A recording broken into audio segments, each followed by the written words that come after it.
Ini terakhir kali saya dan Maurah menginjakkan kaki di rumah ini. Saya tidak sudi untuk datang ke rumah ini lagi. Saya juga tidak ingin Maura celaka oleh orang-orang munafik seperti kalian. Setelah mengatakan itu, William langsung membawa Maura keluar dari rumah mertuanya. Maura sudah sangat gelisah.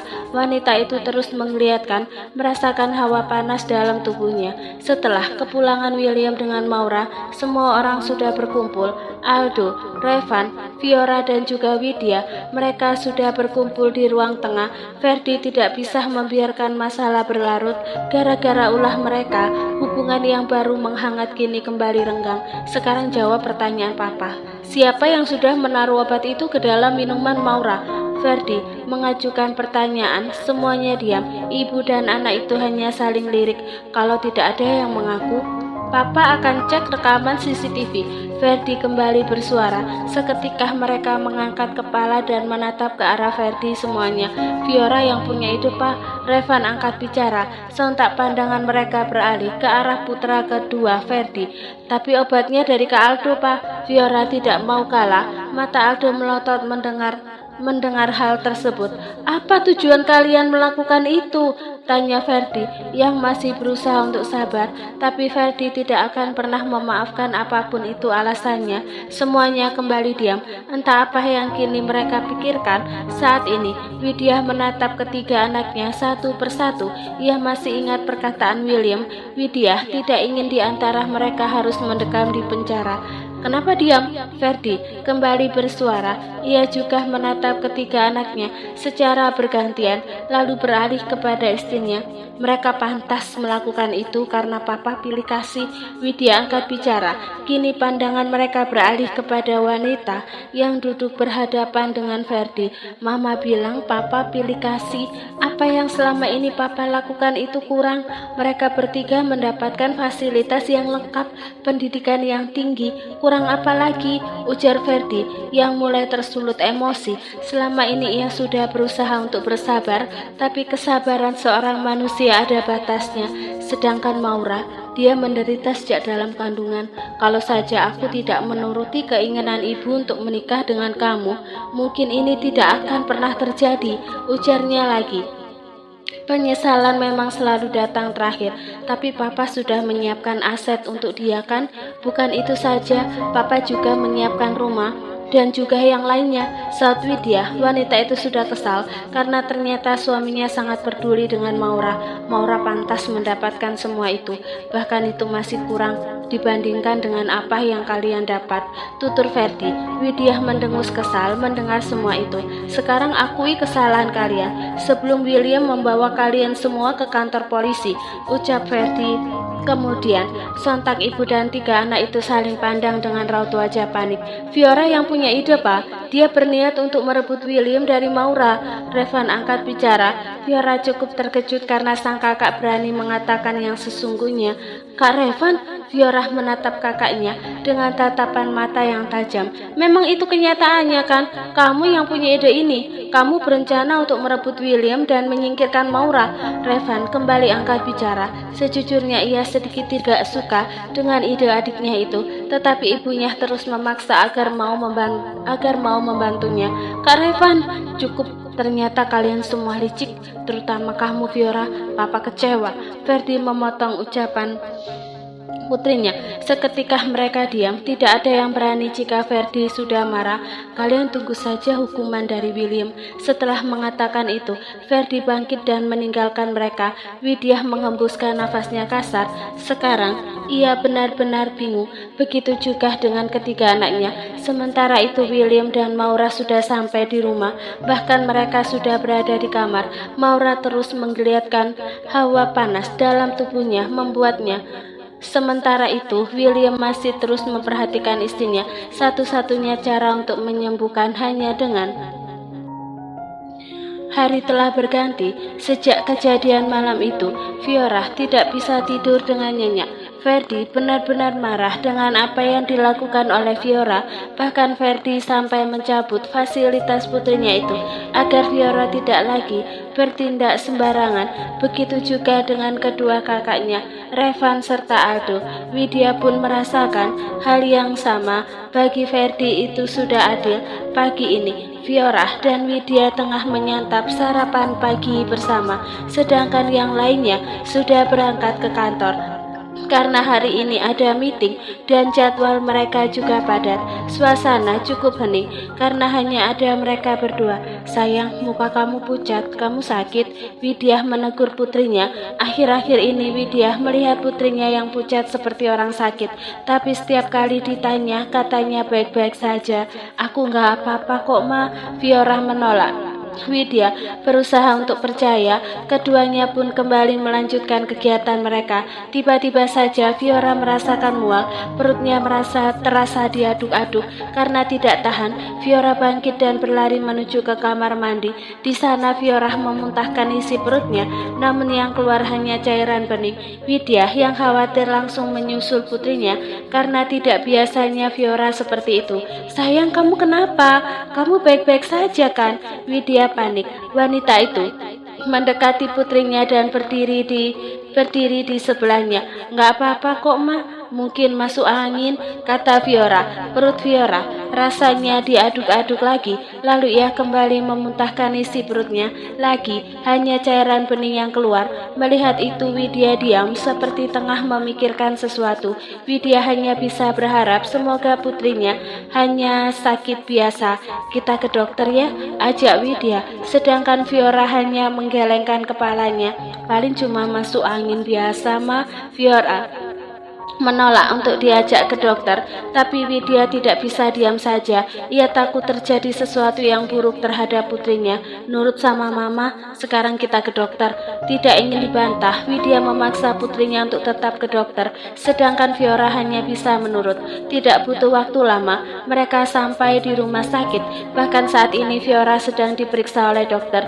Widya menunggu dengan was-was, tapi mudah-mudahan apa yang ia takutkan tidak terjadi. Setelah selesai diperiksa, kini Fiora dan Widya duduk sembari mendengarkan penjelasan dari dokter. Bagaimana keadaan anak saya dok? Tanya Widya. Sedangkan Fiora sudah cemas sejak tadi. Dari pemeriksaan yang saya lakukan, anak ibu saat ini tengah hamil. Selamat ya bu, tolong dijaga kandungannya, Dokter Santi menjelaskan. Widya yang mendengar itu cukup terkejut. Dadanya terasa sesak dengan kabar tersebut. Untuk sesaat Widya diam. Ia tidak menyangka jika putri kesayangannya bisa berbuat hal seburuk itu. Berapa usia kandungannya dok? Tanya Widya yang berusaha untuk tetap tenang. 1,5 bulan bu. Untuk lebih jelasnya nanti bisa periksa ke dokter kandungan. Tapi tadi setelah cek urin hasilnya positif, jelas Dokter Santi. Sedangkan Widya hanya mengangguk. Setelah itu Widya berpamitan dan untuk memperjelas, ia langsung membawa Fiora ke dokter kandungan. Mah, diam kamu. Widya memotong ucapan putrinya. Seketika Fiora diam, ia kembali menurut dengan apa yang dikatakan oleh ibunya. Widya bungkam setelah tahu kalau putrinya benar-benar hamil. Setelah melakukan pemeriksaan dan USG, Fiora positif hamil. Widya tidak menyangka kalau putrinya bisa melakukan hal kotor itu.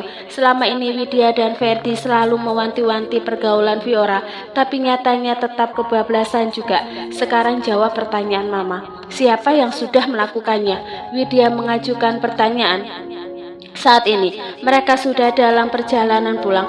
Fiora bungkam. Ia bingung harus menjawab apa. Fiora benar-benar tidak tahu siapa ayah janin dalam kandungannya itu, karena Fiora melakukannya dengan laki-laki lebih dari satu. Ia tidak tahu kalau kejadiannya akan seperti ini. Fiora jawab pertanyaan mama, bentak Widya. Aku tidak tahu ma. Fiora menggeleng. Melihat itu Widya diam. Tidak mungkin tidak tahu. Kalau papamu tahu, kamu bisa. Ma, tolong jangan kasih tahu papa, aku mohon. Fiora memotong ucapan ibunya. Ia memohon agar ibunya merahasiakan kehamilannya itu. Widya hanya diam hingga akhirnya mobil yang membawa mereka berhenti di pelataran rumah. Ibu dan anak itu segera turun dan melangkah menuju ke teras. Langkah keduanya melambat saat melihat ada 3 orang polisi yang sedang menunggu di teras depan. Mereka. Fiora sudah ketakutan, sedangkan Widya hanya diam. Wanita itu kembali melangkah dengan diikuti oleh putrinya. Maaf, Bapak cari siapa ya? Tanya Widya. Kedatangan kami ke sini untuk menangkap saudari Fiora. Ini surat tangkapannya, jawab Pak Rudi selaku polisi yang bertugas untuk menangkap Fiora. Widya membaca surat penangkapan putrinya. Ternyata William tidak main-main, menantunya itu yang telah melaporkan Fiora. Maaf Pak, ini hanya kesalahpahaman saja. Lagi pula anak saya sedang sakit. Widya berusaha untuk memohon agar Fiora tidak dibawa ke kantor polisi. Ini tugas kami untuk menangkap saudari Fiora. Kalian bisa menjelaskannya nanti di kantor polisi. Ayo bawa, titah Pak Rudi kepada kedua orang polisi yang sedang bersamanya itu. Baik, dua orang polisi itu mengangguk, lalu segera mencekal dua tangan Fiora dan membawanya menuju ke mobil. Lepaskan saya tidak bersalah. Fiora berusaha memberontak, tetapi tenaga mereka jauh lebih kuat. Pak, tolong jangan bawa anak saya tidak bersalah, ujar Widya, berharap polisi yang membawa Fiora mau mengurungkan niatnya, tapi ternyata tidak. Mereka tetap membawa Fiora. Pak, tolong jangan bawa anak saya tidak bersalah, ujar Widya, berharap polisi yang membawa Fiora mau mengurungkan niatnya, tapi ternyata tidak. Mereka tetap membawa Fiora. Di saat Widya tengah mondar-mandir tak jelas di teras, tiba-tiba sebuah mobil berhenti di halaman. Widya menoleh, terlihat jika putra pertamanya keluar dari mobil tersebut. Melihat itu, Widya langsung menghampiri Aldo. Ada apa, Ma? Tanya Aldo. William benar-benar melaporkan Fiora ke polisi. Bahkan tadi polisi sudah menjemput adikmu. Aldo, bagaimana ini, Mama? Apa? Fiora ditangkap polisi? Aldo cukup terkejut ketika mendengar adiknya ditangkap polisi. Lebih terkejutnya lagi karena William benar-benar memperkarakan kasus sepele itu. Aldo tidak menduga kalau akhirnya akan seperti ini. Sudah rencana gagal dan sekarang adiknya harus berurusan dengan polisi. Bukan itu saja, gara-gara ide gila sang adik, kini fasilitas juga dicabut oleh ayahnya. Fasilitas baru akan dikembalikan setelah di antara mereka ada yang mengakui kesalahannya. William benar-benar keterlaluan. Rahang Aldo mengeras. Ia benar-benar tidak terima dengan apa yang William perbuat. Apa Papa sudah tahu masalah ini, Ma? Tanya Aldo. Belum, Mama belum ngasih tahu Papa, jawab Widya. Pikiran yang kalut membuat Widya belum memberitahu siapapun, termasuk suaminya sendiri. Ya sudah, Ma, kita pikirkan nanti. Soalnya aku masih banyak kerjaan. Aldo memutuskan kalau saja ia tidak banyak kerjaan saat ini, mungkin Aldo akan langsung mengurus kasus adiknya itu. Terus kamu pulang mau ngapain? Tanya Widya. Mau ambil berkas, Ma. Ya udah, aku masuk dulu. Aldo melangkah masuk ke dalam dan diikuti oleh Widya. Rencananya ia akan ke kantor polisi lebih dulu. Widya tidak tega jika harus membiarkan putrinya di sana sendirian. Setelah mengambil berkas, Aldo kembali turun. Setibanya di bawah terlihat jika ibunya sudah siap untuk pergi. Gegas Aldo menghampiri sang ibu. Mama mau kemana? Tanya Aldo. Mama mau nyusul adik kamu dulu, kasihan Fiora, apalagi saat ini. Widya menggantung ucapannya, dan hal itu membuat Aldo merasa penasaran. Fiora baik-baik saja kan, Ma? Aldo menatap ibunya dengan penuh selidik. Ia merasa jika ada yang disembunyikan oleh ibunya itu. Widya salah tingkah. Haruskah ia mengatakan yang sejujurnya atau tidak tentang kehamilan Fiora? Widya takut jika Aldo akan memarahi adiknya. Ia memang kecewa dengan apa yang Fiora lakukan, tapi Widya tidak sampai hati untuk memarahinya. Semua itu terjadi pasti ada penyebabnya. Mama, Aldo memanggil ibunya. Sontak Widya terkejut mendengar suara putranya. Tapi kamu janji jangan marah. Widya langsung mewanti-wanti putranya agar tidak marah. Iya, Ma. Aldo mengangguk. Sebenarnya Fiora hamil. Tadi Mama baru saja anterin Fiora ke rumah sakit, tapi Mama minta kamu jangan kasih tahu Papa. Widya menjelaskan. Aldo benar-benar terkejut setelah tahu kalau ternyata adiknya hamil. Fiora hamil, siapa yang sudah bersamanya, Ma? Dia harus bertanggung jawab. Aldo tidak terima jika adiknya hamil dan pelakunya bebas berkeliaran di luar. Pelakunya harus bertanggung jawab dan menikahi Fiora. Itu yang membuat Mama bingung, karena Fiora tidak tahu siapa yang sudah bersamanya, kata Widya. Wanita itu memijit pelipisnya yang terasa begitu pusing. Masalah yang Widya hadapi bukan masalah biasa. Kenapa semuanya harus seperti ini?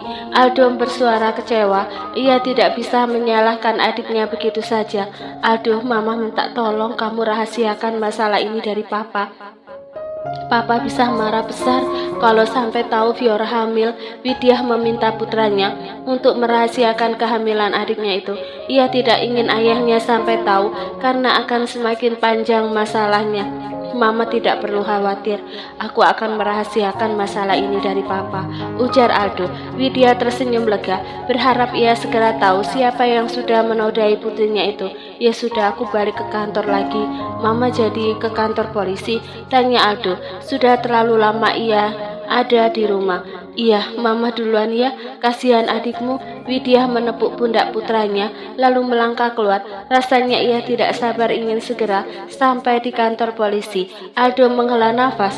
Setelah itu ia memutuskan untuk kembali lagi ke kantor. Untuk masalah adiknya akan Aldo pikirkan nanti. Saat ini ia harus fokus kerja agar ayahnya tidak merasa curiga. Sementara itu saat ini Widya sudah dalam perjalanan menuju ke kantor polisi. Setelah menempuh perjalanan yang sedikit jauh, kini Widya sudah sampai di kantor polisi.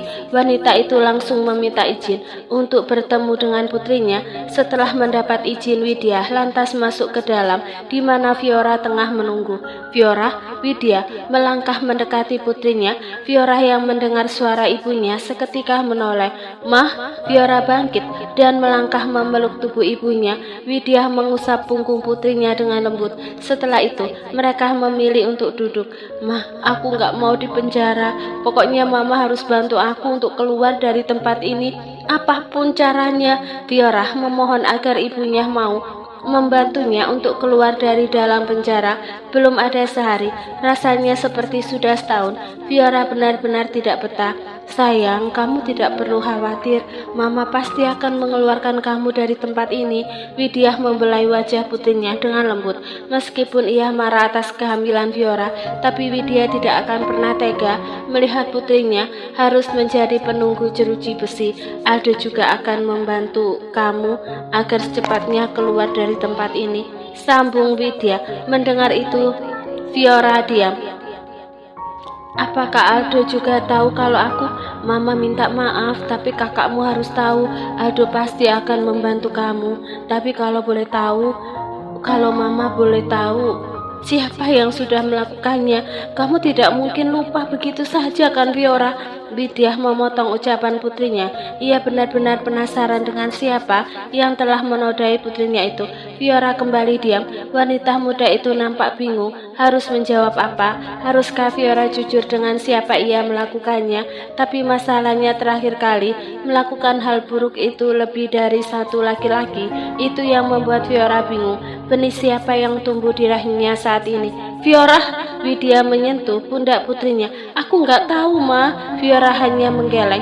Haruskah Fiora melakukan tes DNA dengan setiap laki-laki yang melakukan hubungan dengannya? Ya sudah, kita pikirkan nanti saja, kata Widya. Setelah itu mereka kembali berbincang. Di lain tempat saat ini, William tengah sibuk dengan pekerjaannya. Namun tiba-tiba ia teringat saat bersama dengan istrinya, musibah yang menimpa Maura justru menjadi berkah untuk William.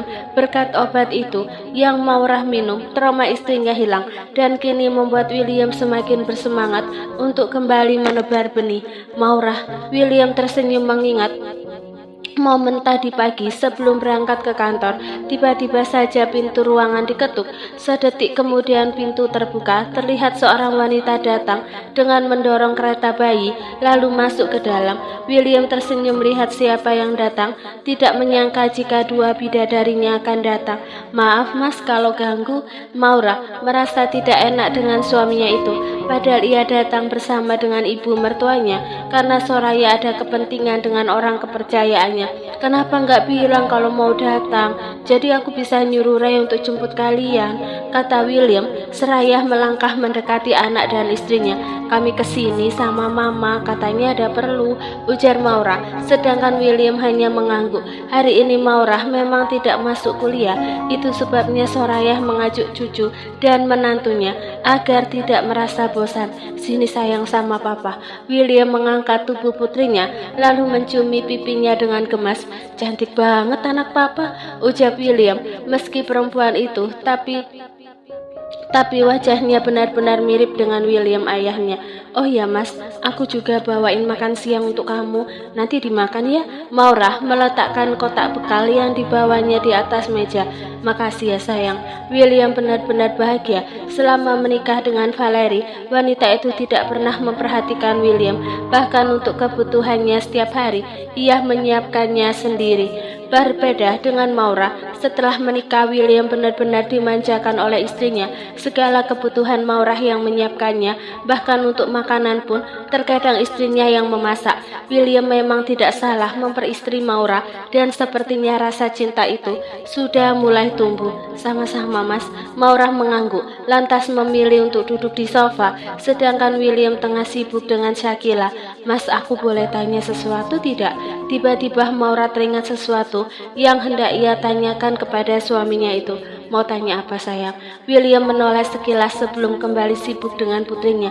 "Apa benar kalau Mas udah melaporkan Fiora ke polisi?" Maura mengajukan pertanyaan. "Iya, orang seperti Fiora harus dikasih pelajaran." William mengangguk. Maura memang tidak tahu jika suaminya telah melaporkan adik tirinya itu ke polisi, dan apa yang William katakan memang benar. Fiora harus diberi pelajaran, berharap segera sadar akan kesalahannya itu. "Oh ya Mas, kabar Tante Rianti sama Rosa bagaimana? Apa mereka masih di penjara?"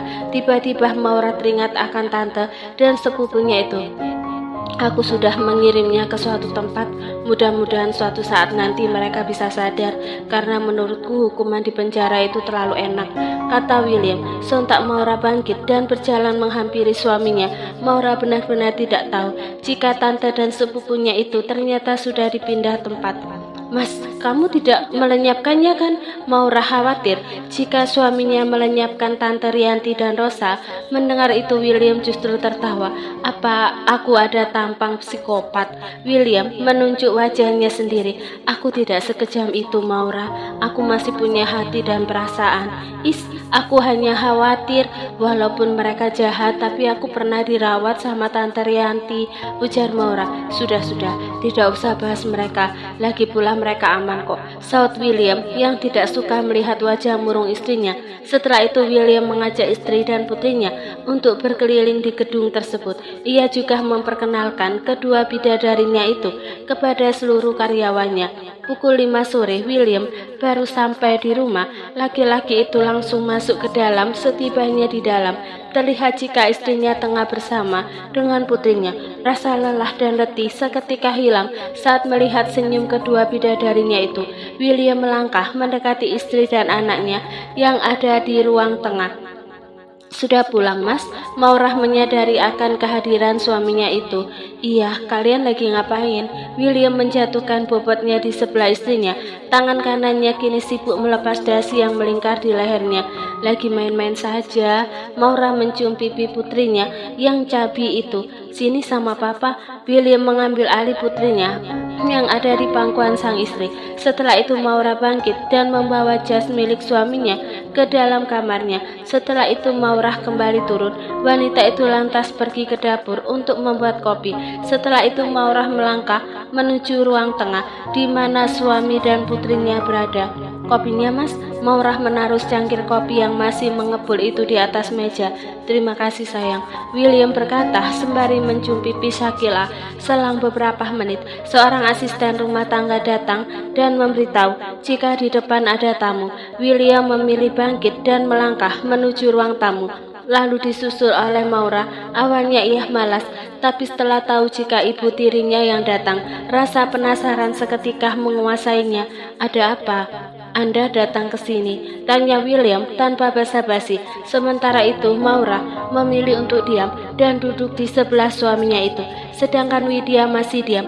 Wanita itu cukup bingung harus memulainya dari mana. "Kedatangan saya ke sini untuk minta maaf. Putri saya tidak bermaksud untuk menjebak Maura." Widya akhirnya bersuara setelah cukup lama diam. "Tidak bermaksud menjebak, tapi sudah direncanakan," kata William. Seketika Widya bungkam. "Saya benar-benar minta maaf, Maura. Kamu mau kan memaafkan kami semua, terutama Fiora. Dia hanya iri karena kamu mendapatkan suami seperti Nak William." Widya kembali angkat bicara dan kali ini ditujukan untuk Maura. "Untuk memaafkan itu hal yang mudah, tapi melupakan apa yang kalian perbuat kepada saya, itu yang susah. Apa salah saya sama kalian? Kenapa kalian begitu membenci saya?" Maura menatap wanita yang ada di hadapannya itu. Diam-diam William tersenyum karena istrinya tidak mudah luluh dengan kata maaf dari ibu tirinya. "Lalu apa yang harus kami lakukan agar kamu mau memaafkan kami?" tanya Widya. Sejujurnya ia sangat malas untuk merendahkan diri seperti ini. Tapi semua itu Widya lakukan demi Fiora putrinya. "Anda benar-benar ingin dimaafkan?" Kini William yang angkat bicara. "Iya, dan kalau bisa tolong bebaskan Fiora. Kasihan, Fiora masih harus menyelesaikan kuliahnya," ujar Widya. Berharap kali ini usahanya berhasil untuk meluluhkan hati Maura dan William. "Anda ingin dimaafkan dan Fiora dibebaskan?" William menatap wanita yang ada di hadapannya itu, sedangkan Widya hanya mengangguk. Sebagai jawabannya, "Saya bisa memaafkan kalian, tapi ada syaratnya," ujar William. Kemudian Maura mengerutkan keningnya, entah apa yang direncanakan oleh suaminya itu. "Apa syaratnya?" tanya Widya. "Yang pertama, Aldo harus menjadi OB di perusahaan saya selama 3 bulan. Kedua, Revan akan menjadi sopir pribadi saya selama 3 bulan juga. Ketiga, Anda harus menjadi pembantu di rumah ini. Dan yang terakhir, Fiora harus menjadi baby sister untuk Shakila, masing-masing selama 3 bulan. Bagaimana?" William mengajukan syarat. Maura tersenyum mendengar syarat yang suaminya ajukan itu, tapi tidak dengan Widya. Wanita itu sangat terkejut dengan syarat tersebut, tapi ia tidak punya pilihan saat ini.